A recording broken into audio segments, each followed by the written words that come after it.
परी का जैसा नाम था वैसे ही परी अपने मायके में परी थी, काफ़ी अमीर। इसलिए वो अपना कोई काम नहीं करती और नौकरों पर ही डिपेंड रहती। ये कॉफ़ी लेकर क्यों आ गए? आज मेरा कॉफ़ी पीने का दिल नहीं कर रहा। आप मेरे लिए बनाना शेक लेकर आइए। और रामकली, मेरी ड्रेस तैयार रखो, मैं अभी शावर लेकर आ रही हूँ। परी अपने लिए एक पानी का ग्लास भी खुद नहीं उठाती थी।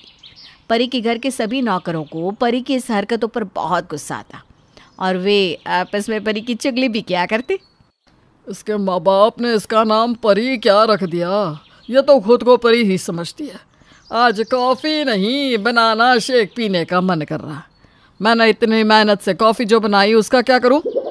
चाय बनवाती तो मैं खुद भी पी लेता, लेकिन मैं कॉफ़ी तो पीता नहीं। न जाने कब इसका नखरे ख़त्म हो गए। अगर ऐसा ही रहा तो पता नहीं अपना घर कैसे बसाएगी। पता नहीं खुद को क्या समझती है।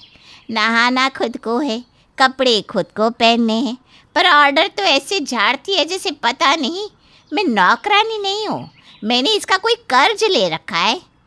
अरे अपना सारा काम छोड़कर इसके आगे पीछे लगी रहती हूँ, लेकिन अगर गलती से भी कोई गलती हो जाए तो इसके साथ इसके माता पिता भी मुझे इतनी सुनाती हैं।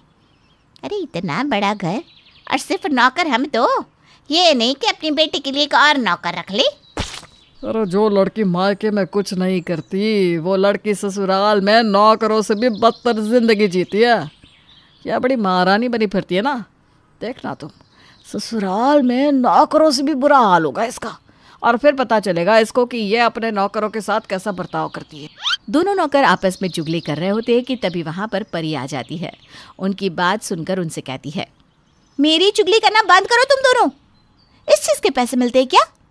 अगर मैंने माँ से तुम्हारी शिकायत लगा दी ना तो तुम्हारी इस महीने की तनख्वाह कट जाएगी, समझे?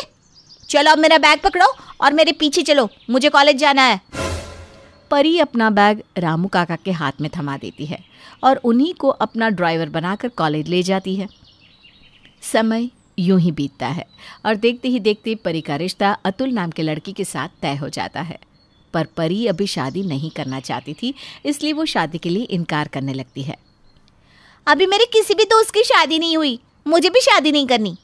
मुझे तो अपने जैसे किसी राजकुमार का इंतजार है। अरे बेटा, अतुल किसी राजकुमार से कम भी नहीं है। अतुल की फैमिली एजुकेटेड है और बहुत जल्द अतुल की सरकारी नौकरी भी लगने वाली है। ये लोग तो हमसे भी ज़्यादा अमीर हैं।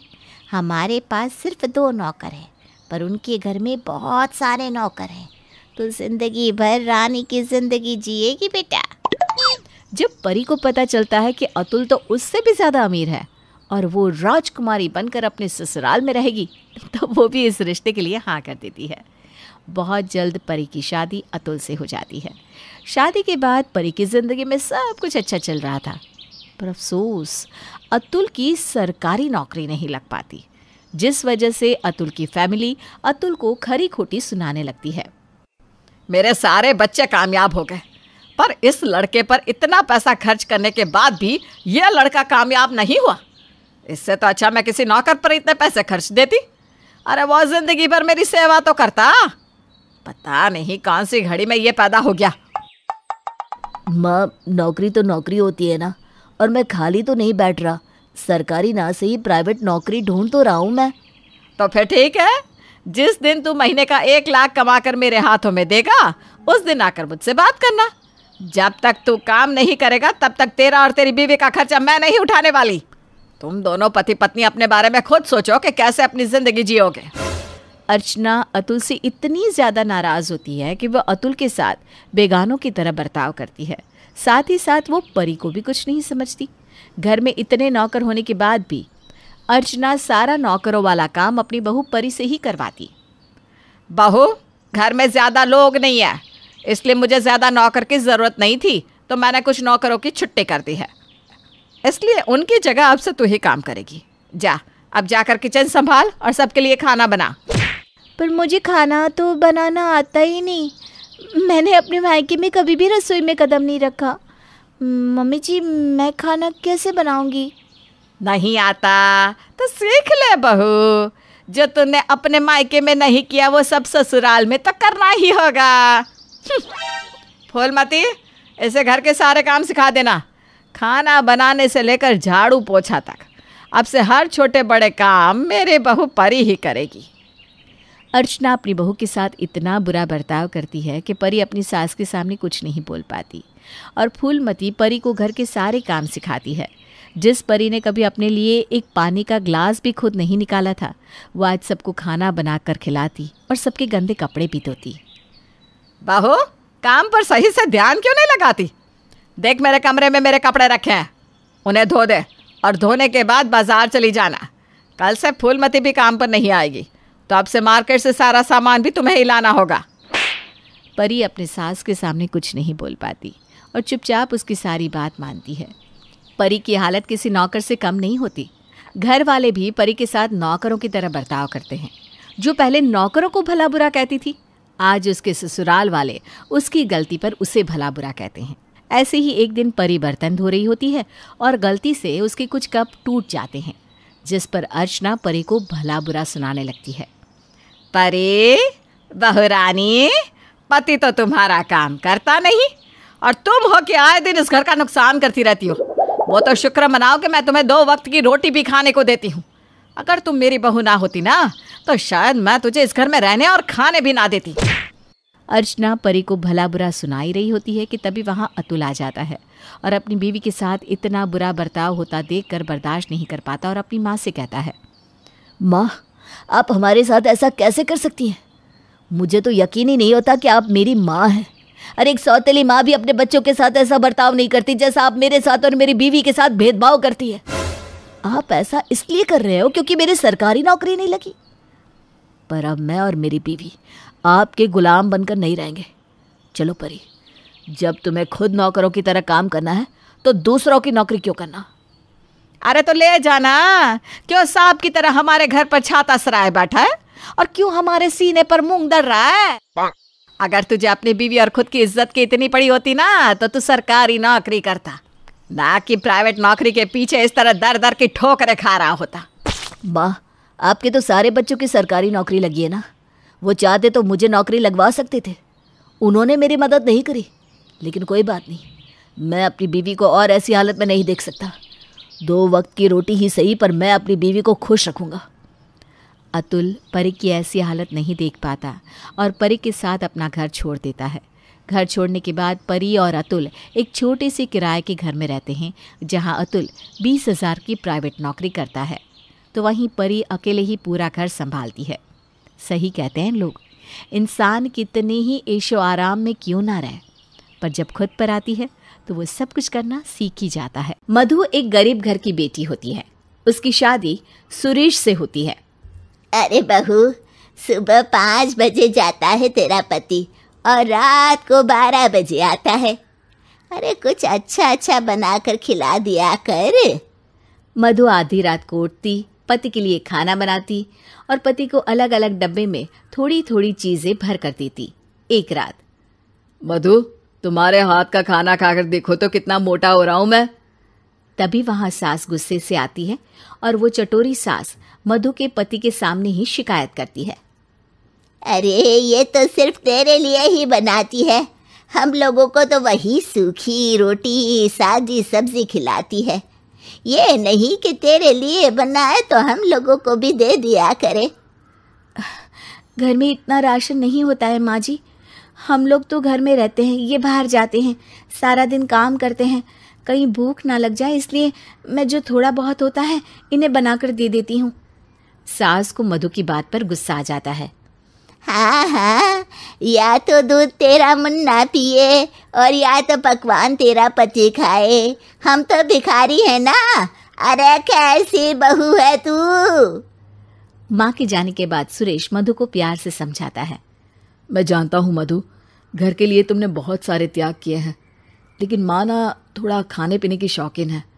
मैं जानता हूँ मेरे अकेले की कमाई से घर अच्छे से नहीं चल पा रहा है, लेकिन अरे नहीं, ऐसी कोई बात नहीं है, थोड़ा खाकर भी हम खुश हैं, बस सुकून होना चाहिए।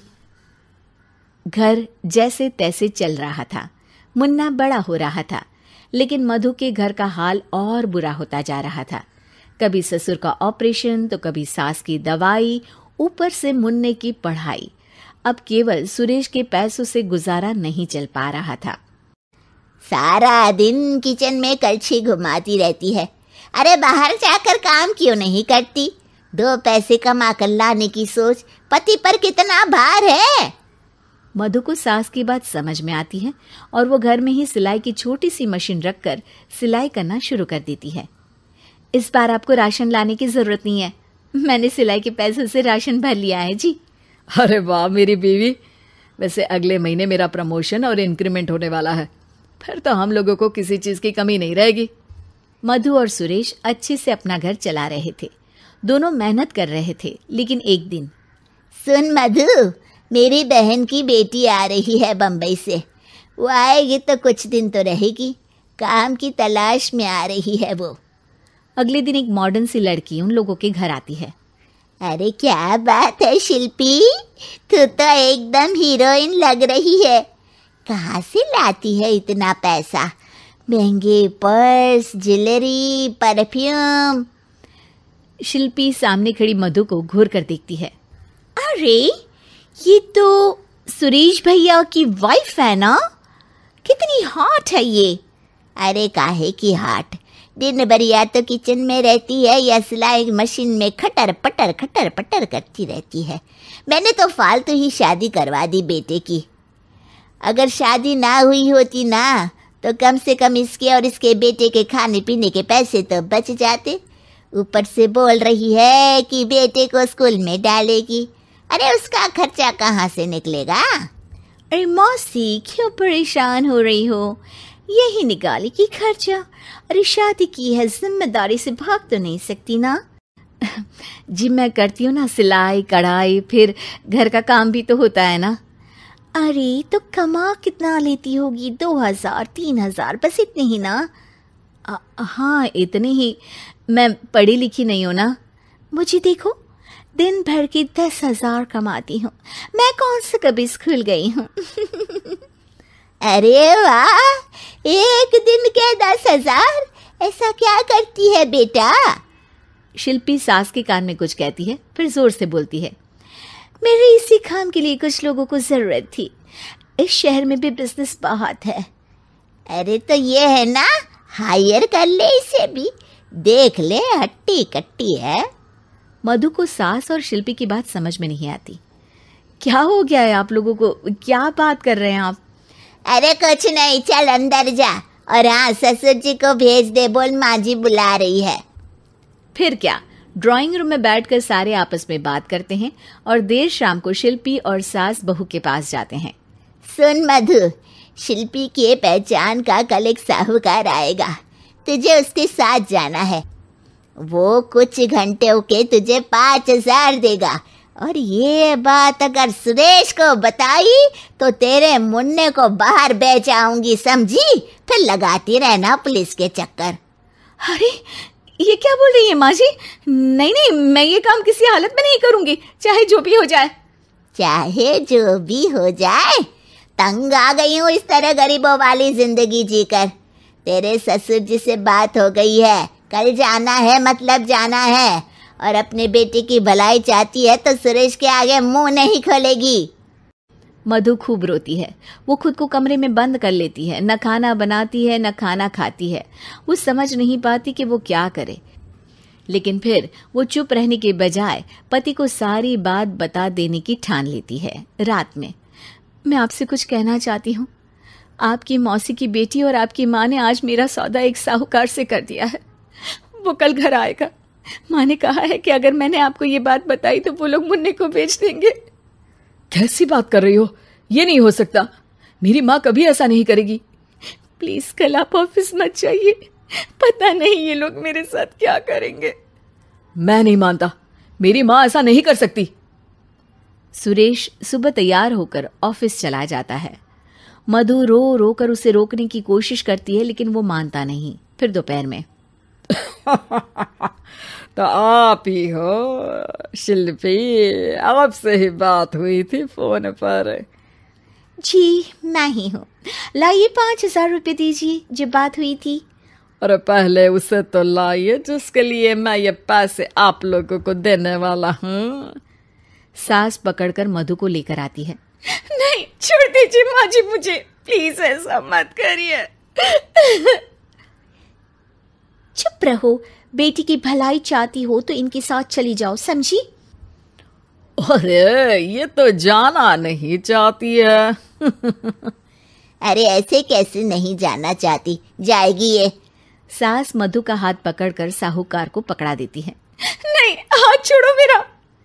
ऐसे कैसे तुम्हारा हाथ छोड़ दे? मैंने तो ये हाथ जिंदगी भर के लिए पकड़ा है। ये बोलकर साहूकार अपनी नकली दाढ़ी और मूछ निकाल देता है। आप? सामने मधु का पति होता है, जिसे देखकर वो रोने लगती है। माँ, मैंने ये नहीं सोचा था कि मेरे बीवी बच्चे मेरे ही घर में सेफ नहीं है। मैं ये मेहनत पूरे परिवार के लिए करता हूँ। मधु और मुन्ना मेरी जिम्मेदारी है, और आपने ये क्या कर दिया माँ आज। हमारे देश की बढ़ती जनसंख्या के कारण देश में भीख मांगना भी किसी प्रोफेशन से कम नहीं है। ऐसे में क्या हो अगर किसी को भिखारन पसंद आ जाए? माँ, आज से ये तेरी बहू है। हैं? ये तो मुझे कुछ देखे देखे लग रही है। हाँ माँ, देखी तो होगी लेकिन पहचान नहीं पाओगी, क्योंकि इस हीरे को मैंने तराशा है। अरे बस करना, रुक, मैं जो समझ रही हूँ कहीं ये वही तो नहीं है। माँ अंदर से कोयला लाकर बहू के मुंह पर लगा देती है, बालों को खोल देती है और फिर ओ बेटा, सही पहचाना था मैंने, ये तो कल्लू भिखारी की बेटी भूरी है ना।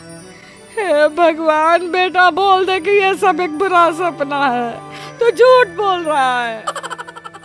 भूरी बाल खुजली करते हुए कहती है, भगवान के नाम पर ऐसा मत बोलो मालकिन, मेरी शादी हुई है साहब से। मालकिन 2 रोटी दे दो अभी, फिर आगे की बात करते हैं। देखा ना माँ, कितनी मासूम है ये, है ना माँ? कितना ठंडा ठंडा घर है ये, लग रहा है जैसे फ्रिज में बैठे हैं। बुरी, ये एसी की हवा है। ऐसी हवा? कैसी हवा? दे जवाब, कैसी हवा? अरे ये क्या कर दिया बेटा, भिखारन को बहू बनाकर ले आया। मालिक का भला हो, आप 100 साल जियो, आपके बच्चे जिए। अरे हाँ, बस करो, ठीक है, जा अपने कमरे में जा। मालिक, खोली कहाँ है मेरी माँ ने खटिया दी है और चूल्हा। बोल रही थी थोड़े पैसे जमा हो जाएंगे तो रस्सी भी दे देंगी। हैं? रस्सी क्यों? अरे मालकिन, कपड़ा धोएंगे तो सूखने कहाँ डालेंगे, तो रस्सी तो बांधनी होगी ना। आप फिक्र ना करो, वो रस्सी मेरी तरफ से, ऊपर वाला सबका देखता है। देखा माँ, मैं ना कहता था, कितनी भोली है ये। और ये क्या, माँ को तुम मालकिन बोल रही हो? अरे माँ बोलो, माँ। अब क्या किया जा सकता है, भूरी तो बन गई थी बड़े घर की बहू, लेकिन आदत तो वही थी ना। अरे तुम वहाँ बैठ कर क्यों खा रही हो? यहाँ बैठो ना चेयर पर। अरे नहीं मालकिन, हम जमीन में ही ठीक है, यही खाना खाते हैं हम। वैसे ये खाना रख देते हैं, कल खाएंगे। अरे क्यों कल क्या खाना नहीं बनेगा? अरे नहीं मालकिन, वो क्या है ना। हाँ बोलना, क्या है? आज व्रत है क्या तेरा? अरे ना मालकिन, कतई व्रत नहीं है। वो क्या है ना, हमको ताजा खाना पचता नहीं है, 2 दिन का हो जाए तो और मजा आ जाएगा। हे भगवान, तो अब तेरे परसों का खाना आज से ही बनाना शुरू करवाना पड़ेगा क्या? अरे कोई बात नहीं ना मालकिन, हम एक काम करते हैं, हम ना ये बिस्कुट खा लेते हैं, पानी पी लेंगे, फिर टन हो जाएगा पेट हमारा। सास को तो समझ में ही नहीं आता कि उसके साथ हो क्या रहा है, लेकिन बहू को खाना भी तो खिलाना था। अच्छा सुन, तू खाना बासी खाती है ना, लेकिन फल तो खाती होगी ना। चल बाजार से फल ले आते हैं तेरे लिए। सास बहू फल लेने मार्केट जाते हैं। अरे ये आम, सेब और केला पैक कर दो भैया। अरे सरला चाची, आपके फ्रेश फल पैक करके रखे हैं, ये लीजिए। मालकिन, वो वाले जो केले दिख रहे हैं ना, वो मेरे लिए ले लीजिए। सास देखती है कि सामने केले पर मक्खी भिनभिना रही है। अरे छी, वो तो फेंकने के लिए रखे हैं इसने। बहू का मुंह उतर जाता है। वो जो सड़े गले फल है ना, वो भी पैक कर दो। फल वाले को समझ में नहीं आता, लेकिन वो सारे सड़े गले फल पैक कर देता है, जिसे बहू घर आकर प्यार से खाती है। हे भगवान, ये तो मैं जानवरों को भी ना दूं खाने को। सच में कितनी गरीबी है हमारे देश में। बहू, ये पार्लर वाली आई है, इसे अपने कमरे में ले जा, ये तेरा मेकओवर कर देगी। पार्लर वाली भूरी का मेकओवर करके उसे एक प्यारी सी लड़की बना देती है। सास भूरी को देखकर कहती है, अरे सही बात है भूरी, तुझे देखकर तो कोई बोल ही नहीं सकता कि तू भिखारन थी। हाय, कितनी सुंदर लग रही है, बहुत प्यारी। भूरी शर्मा जाती है। चलो अब ना मैं अपनी सहेलियों को घर बुलाती हूँ, उन लोगों को भी तो पता चले कि मेरी बहू आ गई है। सास सहेलियों को शाम का न्योता दे देती है। बहू, मैं ना जरा तैयारी करने बाजार जा रही हूँ, एक काम कर तू ना रात का खाने के लिए कुछ बना लेना, ठीक है? रात को ढेर सारी औरतें बहू को देखने और खाना खाने के लिए आती है। मेहमानों के आने के बाद सास घर में एंटर करती है। अरे, हम लोगों को बुलाकर खुद कहाँ गायब हो गई थी? अरे, अब सास बन गई है मैडम। सास तो घर पर क्यों रहेगी, घर तो अब बहू संभालेगी ना। अरे नहीं, ट्रैफिक इतना था कि क्या पता है। वैसे हाँ, बहू को बोल तो गई थी खाना बनाने के लिए। अरे बहुरी, यहाँ तो आना। भूरी सास की सहेलियों के सामने आती है। अरे वाह, कितनी सुंदर है। भूरी सर खुजाते हुए पूरे भिखारी स्टाइल में हंसती है।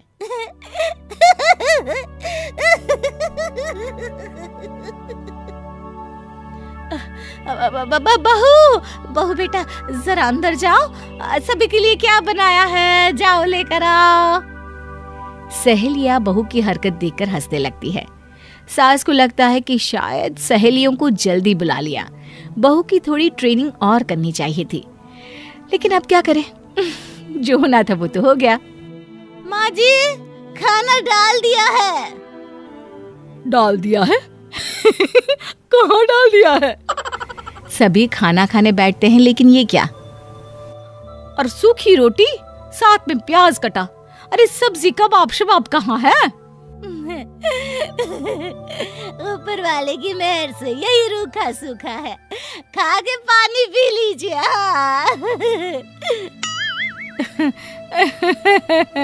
वो क्या है ना, मजाक करने की बहुत बुरी आदत है इसे। ऑनलाइन खाना ऑर्डर किया है, आता ही होगा। सास चुपके से ऑनलाइन खाना ऑर्डर कर देती है। सहेलियां चुप हो जाती है, लेकिन उनमें से एक को बहू से मजे लेने की सूझती है। अरे, हमारे यहाँ तो रिवाज है कि बहू के आने पर गाना बजाना होता है। बहू, तुम्हें गाना गाना आता है ना? सास डर जाती है, लेकिन करती क्या। अरे नहीं, इसको ना गाना वाना नहीं आता है। अरे गाना, यही तो कला है, मेरी रोजी रोटी। अरे गा गा कर ही तो कमाई होती थी। हाँ हैं? क्या बहू गायिका है?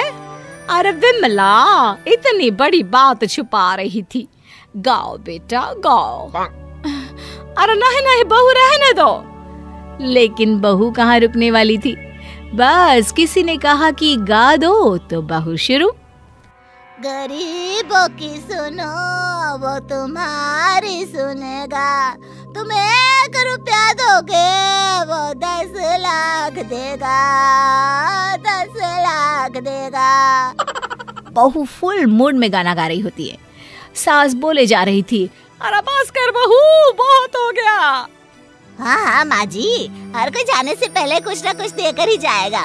वो क्या है ना, गरीब की दुआ लगेगी। बाय लोग, गरीब की दुआ लगेगी आपको। सास सर पर हाथ रख लेती है। सभी औरतें हंस हंस कर वहाँ से चली जाती है। रात को बेटा घर आता है तो सास सारा हाल बताती है। माँ, अब मैं क्या कर सकता हूँ? शादी तो हो गई है, अब तो जो है यही है, इसलिए अब इसी को बहू मान लो। अरे क्या हो गया माँ जी? देखिए तो कितने सिक्के जमा हो गए।